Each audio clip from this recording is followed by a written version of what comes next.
Hey everyone, welcome back for another deep dive with us. Today we are tackling something that I think a lot of our listeners struggle with, and that is how to actually get stuff done. How to be productive, how to manage your workflows. And we have an amazing expert here to help us break down one of the most popular methods out there.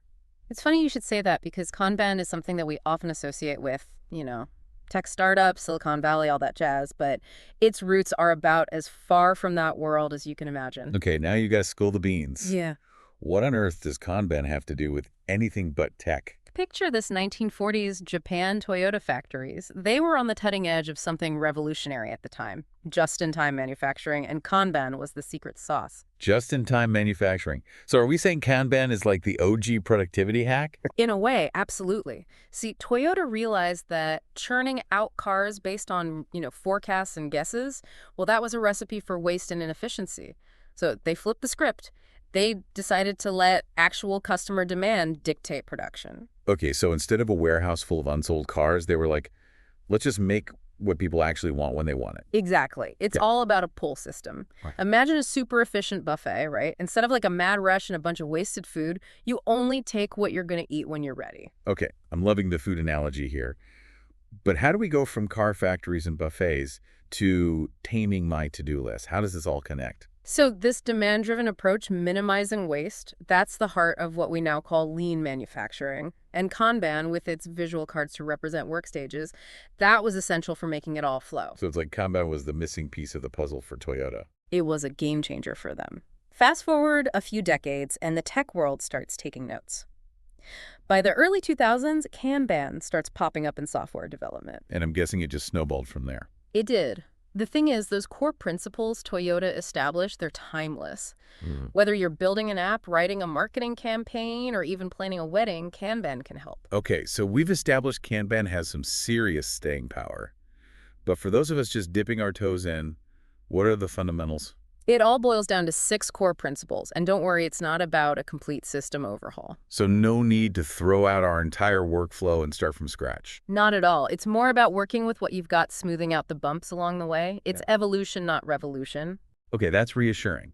Because who has time for a total overhaul? So instead of tossing everything out, we're talking about identifying those pain points and finding ways to make things better incrementally. You got it.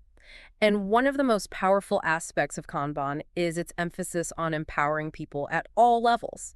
It's not just about managers calling the shots. I was just going to ask about that. Right. So we're talking about more collaborative approach where everyone has a voice. Exactly. Yeah. One of the core principles is leadership at all levels. It's about fostering a culture where everyone feels empowered to identify areas for improvement. Now, this next part is really intriguing, especially for those who thrive in environments that value autonomy.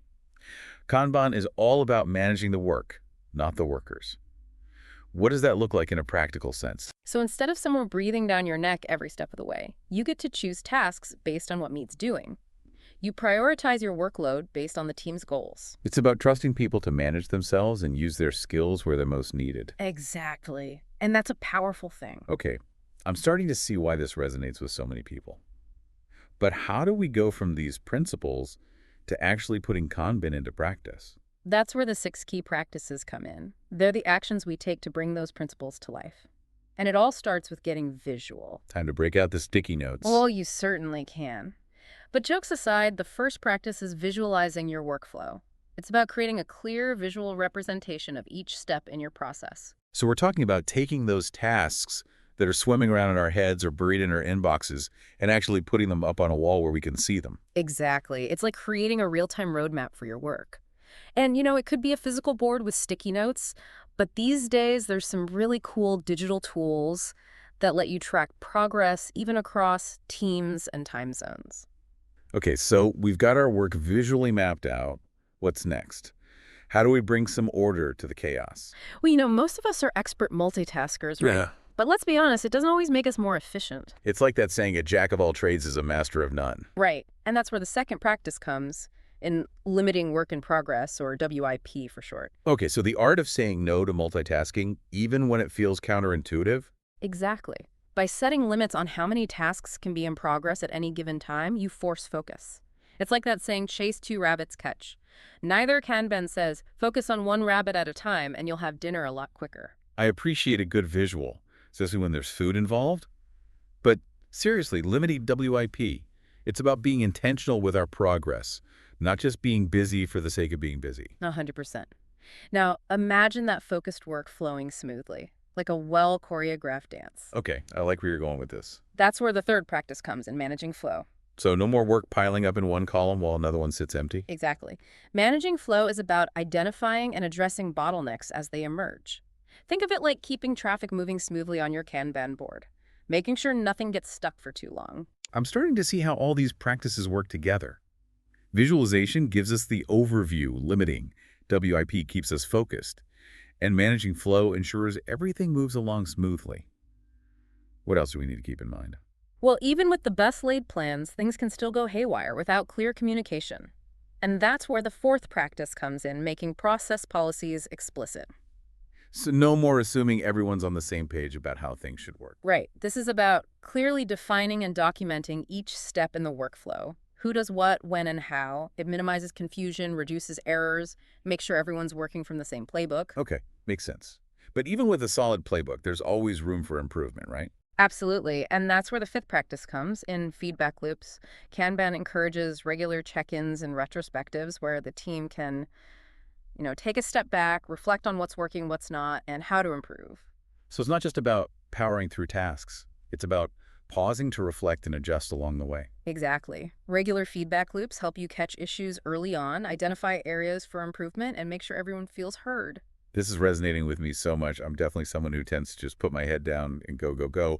But I can see how taking a step back can actually lead to better results in the long run.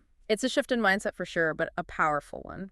And this leads us to the sixth and final practice, improving collaboratively. So feedback isn't just about pointing out problems. It's about working together to find solutions.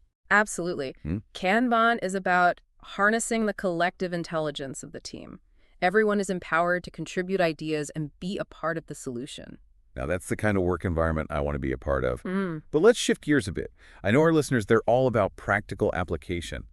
Why should they care about Kanban? How does it translate into tangible benefits? That's a great question, and it's where Kanban really shines. Remember that first State of Kanban report we mentioned? It highlighted the top reasons companies adopt Kanban, and they align perfectly with what we value as learners: efficiency, getting things done quickly, and aligning efforts with goals. Right, break it. Well, let's start with visibility.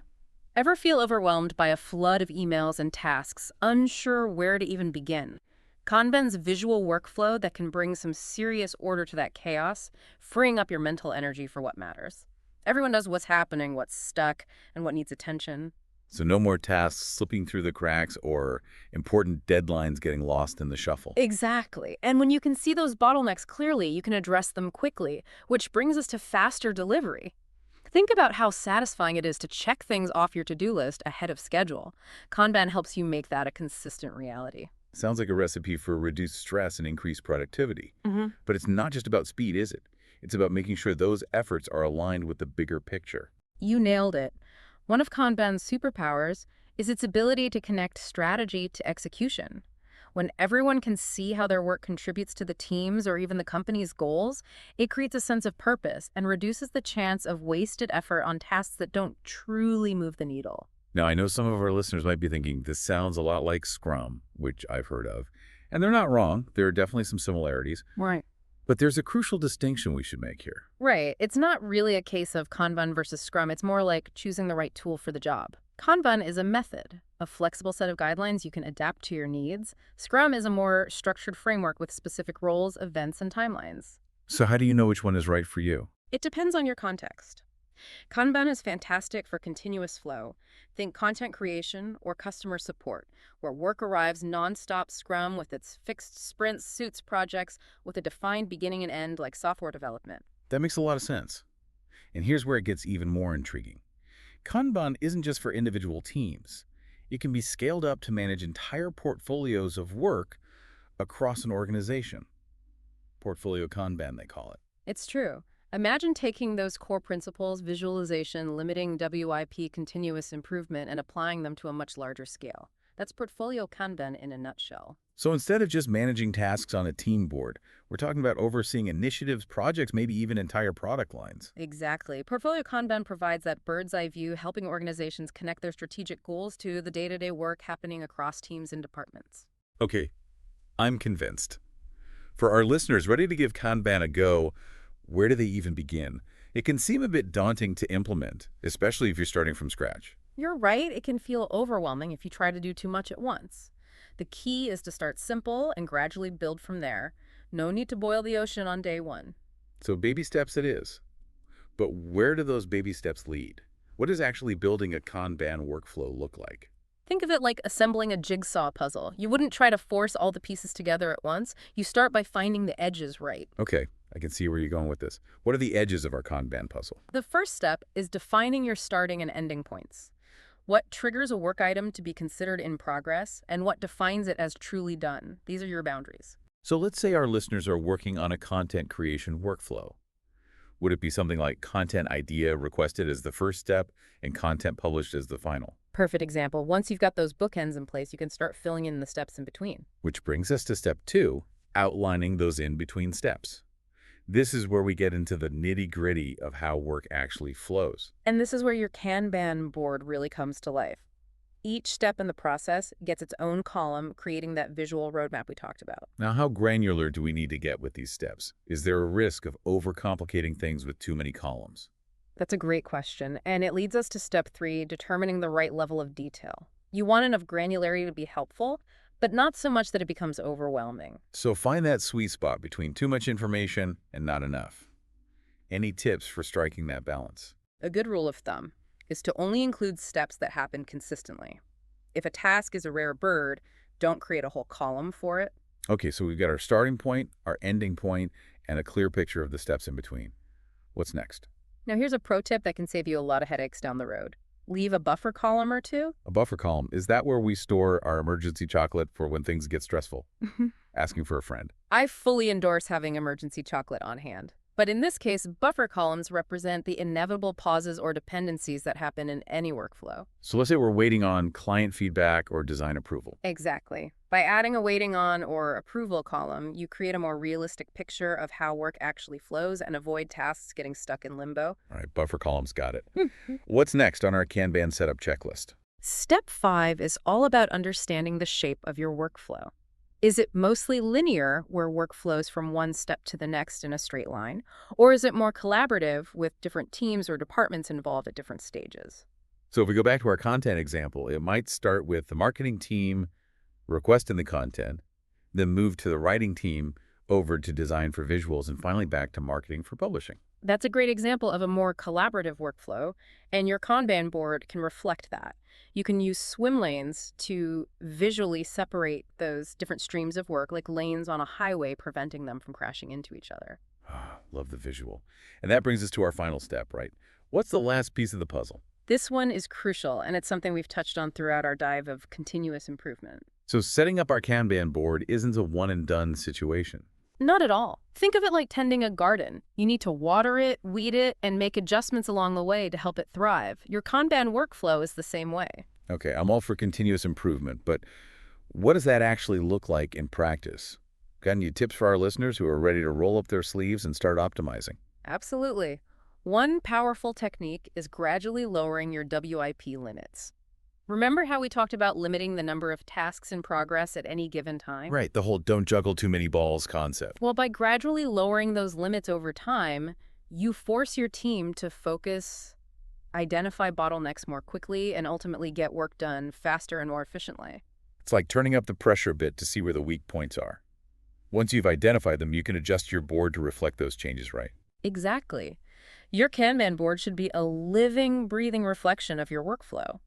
Don't be afraid to add or remove columns, create new swim lanes, or rename things as you learn and adapt. Makes sense. And what about using data to inform those improvements? Can Kanban help with that? Absolutely.